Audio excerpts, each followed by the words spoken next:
Assalamualaikum warahmatullahi wabarakatuh. Kami dari kelompok 15 yang beranggotakan Danu Damara NPM 202301030, Monica Putri Wulandari NPM 202301015, Mizatun Nafida NPM 202301045 akan mempresentasikan mengenai materi tentang persediaan. Selamat menyaksikan. Perbandingan metode-metode persediaan FIFO, LIFO, dan average. First in, first out. Metode FIFO menganggap bahwa harga pokok dari barang-barang yang pertama kali dibeli akan merupakan barang yang dijual pertama kali. Metode ini konsisten dengan arus biaya aktual, sejak pemilik barang dagang mencoba untuk menjual persediaan lama pertama kali. FIFO merupakan metode yang paling luas digunakan dalam penilaian persediaan.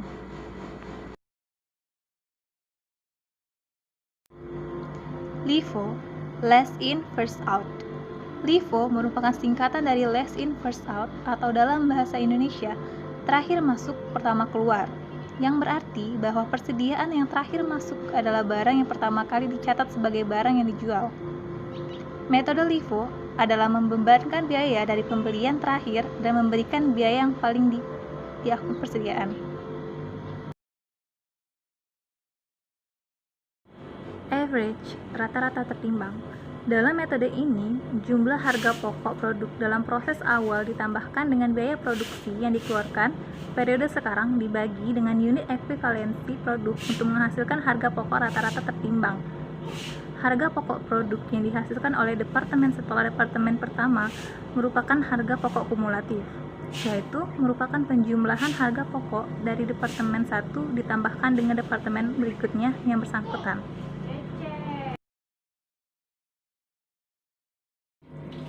Perbandingan FIFO 1. Menghasilkan harga pokok penjualan yang rendah.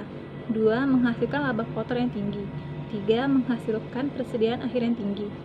Selama periode inflasi atau kenaikan harga, penggunaan FIFO akan mengakibatkan hal ini. Tapi, dalam kondisi ekonomi turun, terjadi kebalikannya. LIFO 1. Menghasilkan harga pokok penjualan yang tinggi.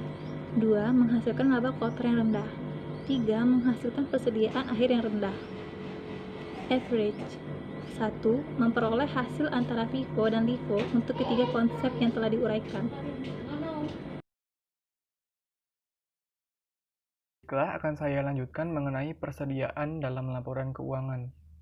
Dalam laporan keuangan, persediaan barang dagang yang tercantum di neraca menilai barang dagang yang ada pada tanggal neraca, yang biasanya juga merupakan akhir dari suatu periode akuntansi. Di laporan laba rugi, persediaan barang dagang muncul dalam harga pokok penjualan. Pendapat tersebut disampaikan oleh Sumarso pada tahun 2002. Untuk penjelasannya ada pada tabel berikut. Pada tahun 2018, persediaan barang dagang senilai 30.000 akan masuk ke dalam persediaan barang dagang akhir senilai 30.000. Kemudian akan masuk juga ke dalam persediaan barang dagang awal, laporan laba rugi tahun 2019. Pada tahun 2019 tersedia persediaan dagang senilai 40.000 yang nantinya akan masuk ke dalam persediaan barang dagang akhir tahun 2019 dan akan berlanjut ke tahun-tahun berikutnya.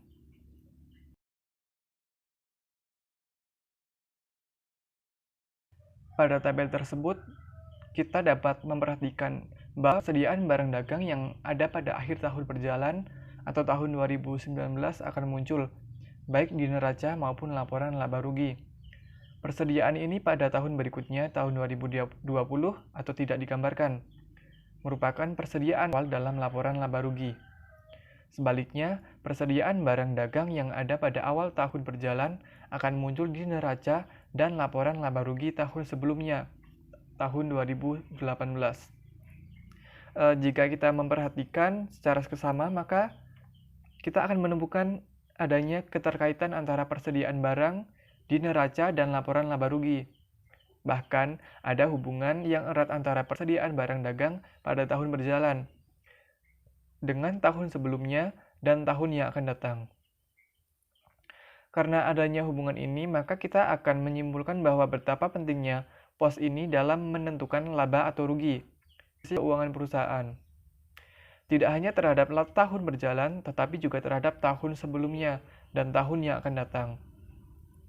Apabila terjadinya kesalahan dalam menentukan nilai persediaan barang dagang, maka akan mempengaruhi tidak hanya laporan laba rugi dan neraca tahun berjalan saja, tetapi juga neraca dan laporan laba rugi tahun yang akan datang.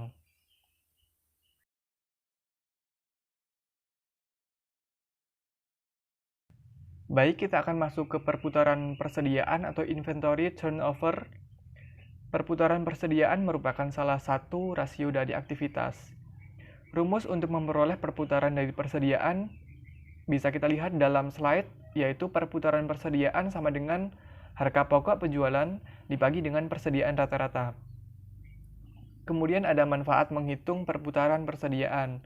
Yang pertama adalah dapat diketahui apakah pengelolaan persediaan telah dilakukan dengan baik atau tidak. Kemudian dapat diketahui kecepatan dari pergantian persediaan, di mana semakin tinggi pergantian persediaan, maka semakin tinggi biaya yang dapat dihemat sehingga laba perusahaan naik. Yang berikutnya, pada dasarnya suatu perusahaan yang perusahaan yang baik adalah apabila persediaan barang yang dijual atau diproduksi cepat berganti sehingga biaya penyimpanan serta tingkat kerusakan barang semakin rendah, yang dapat menyebabkan kenaikan laba perusahaan. Penjualan dan persediaan atau DSI adalah rasio keuangan yang menunjukkan rata-rata waktu yang diperlukan perusahaan untuk mengubah persediaan atau persediaan termasuk barang yang sedang diproduksi menjadi penjualan. Untuk rumus DSI, yaitu rata-rata persediaan per HPP atau harga pokok penjualan dikali 365 hari. Untuk memproduksi produk yang dapat dijual, perusahaan membutuhkan bahan baku dan sumber daya lain yang menjadi persediaan atau persediaan itu menjadi beban. Selain itu, terdapat biaya dalam memproduksi barang yang dapat dijual menggunakan persediaan. Biaya tersebut termasuk biaya tenaga kerja dan utilitas seperti listrik yang masuk dalam HPP dan didefinisikan sebagai biaya produksi yang perusahaan jual dalam periode tersebut. DSI dihitung berdasarkan nilai rata-rata dari persediaan dan HPP selama periode tertentu pada tanggal tertentu. Secara sistematis, jumlah periode hari yang cocok adalah menggunakan 365 hari untuk 1 tahun dan 90 hari untuk per 3 bulan. Dalam kasus menggunakan 360 hari untuk 1 tahun. Pembilang mewakili penilaian persediaan. Angka sebutan dalam pecahan mewakili rata-rata biaya per hari yang dikeluarkan perusahaan untuk memproduksi produk yang dapat dijual. Faktor bersih memberikan rata-rata jumlah hari yang diperlukan perusahaan untuk menghilangkan persediaan yang dimilikinya. Versi berbeda dari rumusan DSI yang dapat digunakan tergantung pada praktek akuntansinya. Pada versi pertama, jumlah persediaan rata-rata diambil sebagai angka yang dilaporkan pada akhir periode akuntansi, seperti pada akhir tahun fiskal yang berakhir pada 30 Juni. Versi pertama ini menunjukkan nilai DSI tanggal yang disebutkan. Versi lainnya, nilai rata-rata dari tanggal awal dan tanggal akhir persediaan diambil dan angka yang dihasilkan itu menunjukkan nilai DSI pada periode tersebut.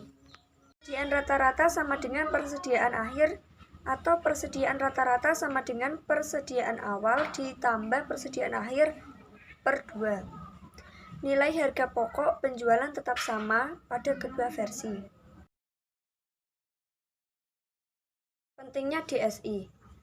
Jadi DSI dan rasio inventory turnover dapat membantu para investornya untuk mengetahui perusahaan yang dapat dengan efektif mengelola perusahaannya jika dibandingkan dengan kompetitor. Pada sebuah studi tahun 2011 yang dipublikasikan Social Scanner Research Network dengan judul tersebut menunjukkan bahwa saham di perusahaan dengan rasio inventory yang tinggi cenderung unggul dalam industri saham yang menghasilkan margin kotor lebih tinggi dari yang diperkirakan seperti membuat investor lebih unggul dari kompetitor karena faktor penjualan. Begitu juga sebaliknya. Maka tanda-tanda ini tidak baik bagi kinerja dan produktivitas perusahaan secara keseluruhan.